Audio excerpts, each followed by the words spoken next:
David Delpiane est né en 1866 à Gênes et ses parents de conviction garibaldienne vont fuir l'Italie comme nombre de républicains italiens de cette époque.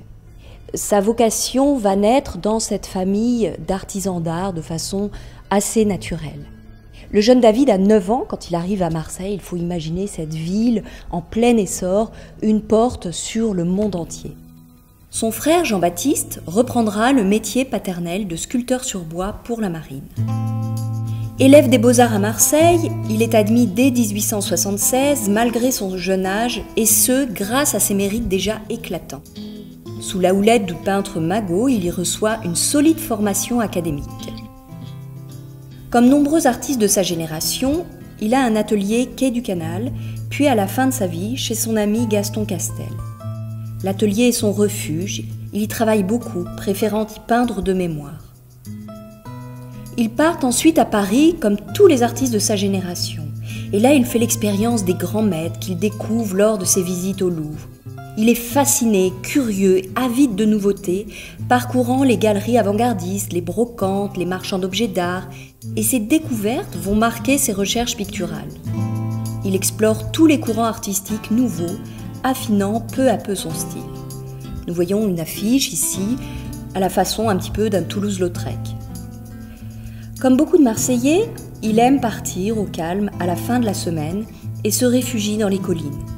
Il adopte les codes impressionnistes, mais son art reste éclectique. Il en résulte un art raffiné, personnel, fruit d'un travail acharné, associé à de longues heures d'observation dans ces paysages qui ne cessent de l'émouvoir. David Delpiane se lance dans un travail d'illustrateur, de production publicitaire. Là encore, ses origines familiales vont guider son travail. Il faut se rappeler que son grand-père était dessinateur pour une maison anglaise, tandis que sa grand-mère était brodeuse en or.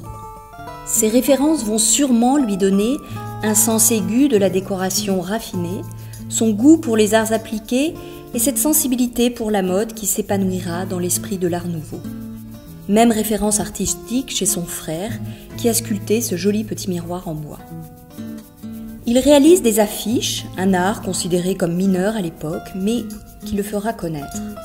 Il découvre cette nouvelle technique publicitaire auprès de Jules Chéret vers 1890 et donnera plusieurs lithographies pour des compagnies maritimes, ainsi que pour les grands événements de la ville. Il devient alors l'illustrateur attitré des événements prestigieux de la ville.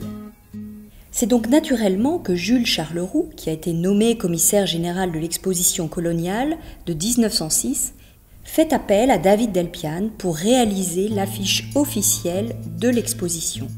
C'est dire l'importance et la notoriété que cet enfant d'Italie a acquise au cours de ses années à Marseille. Des affiches aux compositions artistiques plus que publicitaires.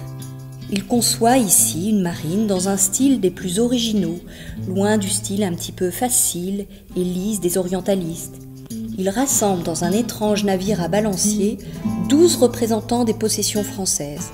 Il en donne une image sublimée de ces nations lointaines. Elles semblent recueillies, telles des divinités étrangères issues d'un rêve devenu réalité.